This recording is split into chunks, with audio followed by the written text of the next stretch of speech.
जनवरी 1959 को 10 experienced hikers का एक ग्रुप एक स्कीइंग मिशन पे जाता है जिसको आइगर दियातलोव लीड कर रहे होते हैं, जो कि 23 साल के एक इंजीनियरिंग स्टूडेंट होते हैं।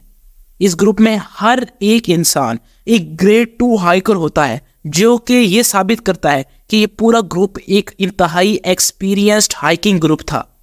उनका गोल होता है कि वो एक ओर्टल्टन नाम की एक माउंटेन को रीच करें, जो कि सोवियत यूनियन में एक ऐसी माउंटेन है जो कि बहुत ही ज़्यादा डेंजरस रूट्स रखती है।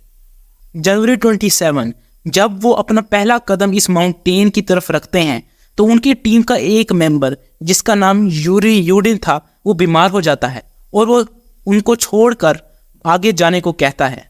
अब इस ग्रुप में टोटल 9 लोग रह जाते हैं, लेकिन उन 9 लोगों को क्या पता था कि वो उनके आखिरी कदम हैं और वो लौट कर कभी वापस नहीं आएंगे।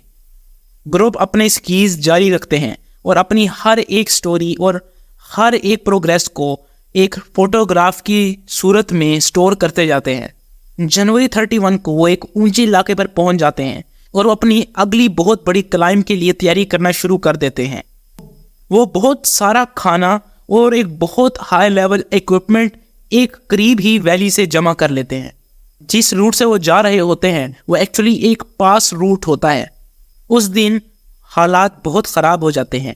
वेदर इतना ख़राब हो जाता है कि उनको कुछ नज़र नहीं आता और बहुत ज़्यादा ठंड हो जाती है, लेकिन वो ग्रुप अपनी जर्नी जारी रखता है और 4 किलोमीटर की जर्नी को कैरी आउट करने की बजाय वो एक गलत रूट पे निकल जाता है। ये रूट एक और ही माउंटेन की तरफ जाता है जिसको द डेड माउंटेन कहते हैं। इस माउंटेन का नेटिव नेम खोलत सियाखल होता है। जब उनको अपनी मिस्टेक का एहसास होता है तो वो फरवरी 2 को खोलत सियाखल की स्लोप पर ही अपना टेंट लगा लेते हैं, लेकिन इस जगह कैंपिंग करना कुछ और ही साबित करता है। 1 से 2 फरवरी की रात को कुछ ऐसा होता है कि जिससे हाइकर्स को बहुत तेज़ी में अपने कैंप से बाहर निकलना पड़ता है, लेकिन वो कोई आम चीज़ नहीं होती।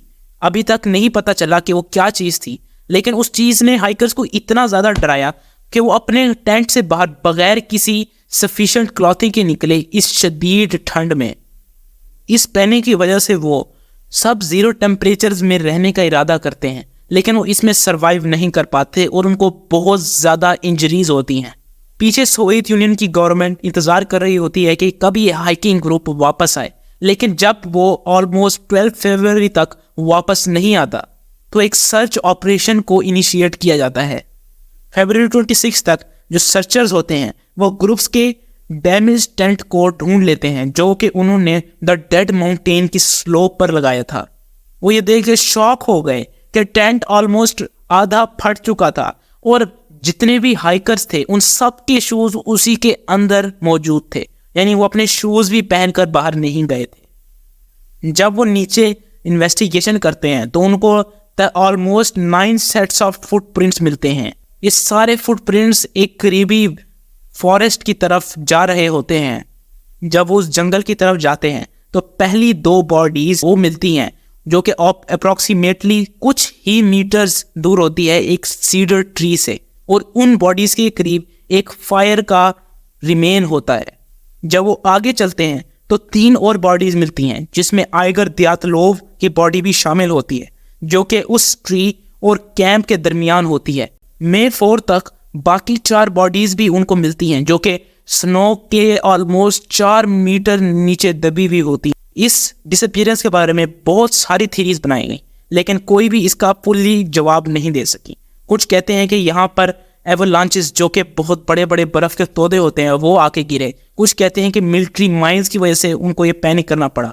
कुछ कहते हैं कि ये उनका साइकोलॉजिकल इशू था, जबकि कुछ कहते हैं कि उनके ऊपर किसी नियर बाय ट्राइब या एनिमल्स ने अटैक कर दिया है। दोस्तों, आपको क्या लगता है? कमेंट सेक्शन में ज़रूर बताइएगा। हम अपनी अगली वीडियो में मिलेंगे।